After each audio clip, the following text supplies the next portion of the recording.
Magandang araw po sa inyong lahat. Sir Gavin, nagpasalamat ngayon. Alam po natin lahat yan dito sa ating video. Napakaganda nga pong balita para sa mga viewers o fans ni Sir Gavin dahil si Sir Gavin ay nagbalik at ang kagulat-gulat nga po dito ay yung naging unang bungad ni Sir Gavin na kung saan ay ang kanyang hitsura ay talagang bigo tilyo na ngayon. At talagang kapansin-pansin po na napani pa rin po si Sir Gavin kahit may sakit pa dahil sinabi niya pa na nagiging kamukha niya ng araw po si Joshua Garcia dahil sa kanyang bigote. At kapansin-pansin nga po na nandyan lagi si Ma'am Elma na nakaalalay ngayon kay Sir Gavin na sinasabi pa ni Ma'am Elma na wala pa yan ligo at hindi pa talaga yan nakakakain at nakakatulog ng maigi. At pagkatas nga po niyan ay iniungkat na po ni Sir Gavin yung mga naglalabasan sa social media at yan nga po ay yung unang-unang video na kung saan ay lumabas nga po itong apat na kung saan ay sinasabi nga po nagkasakit si Sir Gavin na talagang napatawa nga po si Sir Gavin dahil akala nga daw po ng madlang people na prank lamang yung ginagawa po nitong apat. Pero sa katotohanan ay talagang totoong nagkasakit si Sir Gavin. At saka sinabi na rin po ni Sir Gavin kung bakit nagsalita siya ng hiwalayan na siya ni Ma'am Elma. Kasi yan pala ay patungkol po sa pangyayari na na-pressure na po si Sir Gavin. Kasi noong tingnan niya po ang social media ay talagang sunod-sunod po yung pagtatanong kung kailan pakakasalan si Ma'am Elma. At yung panahon din pong iyon ay yun yung panahon na talagang siya po ay pressured na po sa lahat ng bagay na kung saan ay obligasyon, problema, pagod at iba pa. So yun po ang pangyayari na kaya noong natanong siya ni Ma'am Elma ay yun ang kanyang naisagot na kung saan ay naunawaan naman po ni Ma'am Elma. So napakaswerte nga po ni Sir Gavin kay Ma'am Elma dahil sa pagiging supportive, maalagain at maunawain. So napakaswerte nga po ni Sir Gavin kay Ma'am Elma. At pagkatas naman po niyan ay ito pa, ini-open up na rin po ni Sir Gavin yung patungkol po dun sa mga babae na nalilink sa kanya.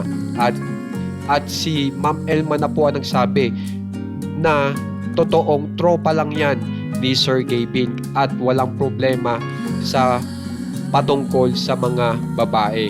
Kaya naman po talagang makikita po natin ang katotohanan dito sa video ngayon ni Sir Gavin kung ano ba talaga ang totoong istorya.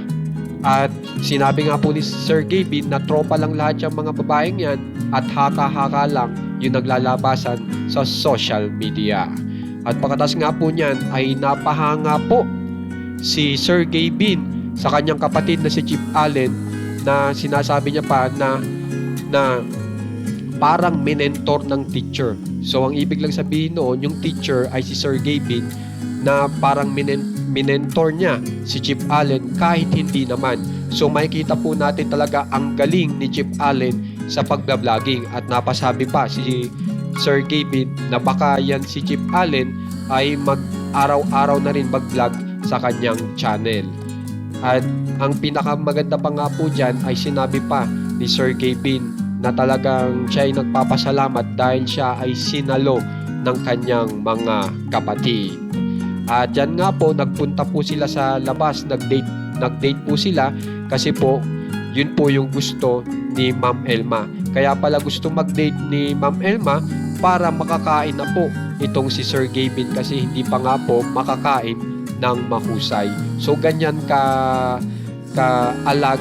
maalaga ni Ma'am Elma na talagang sinabi pang lumabas para lang makakain si Sir Gavin. At pagkatas nga po niyan ay makikita nyo po ang todo-todong pagpapasalamat ni Sir Gavin sa itaas na laging sinasabi niya na maraming salamat po.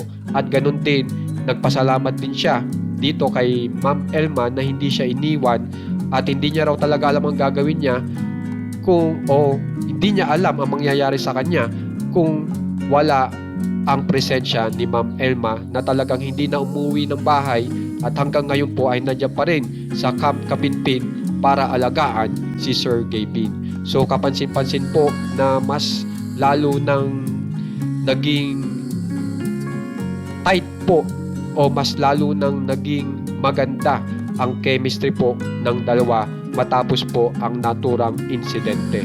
At sinasabi nga po ni Sir Gavin na hindi niya pa makakayang araw-araw. Okay? Paunti-unti lang daw. At baka sa susunod na araw ay ang mapapanood po natin ay si Chip Allen pa rin sa pagbabloging kasi hanggang ngayon po ay hindi pa po fully magaling si Sir Gavin. Pero ang maganda nga po dito ay nasagot na po ni Sir Gavin kung ano ba talaga ang mga dapat sagutin na talagang naging big questions sa madlang people. Kaya naman po kung gusto nyo pong ma-update sa nangyayari po kay Sir Gavin at sa Camp Kapinpin, subscribe na po kayo sa ating channel na One Katawa. Maraming salamat po.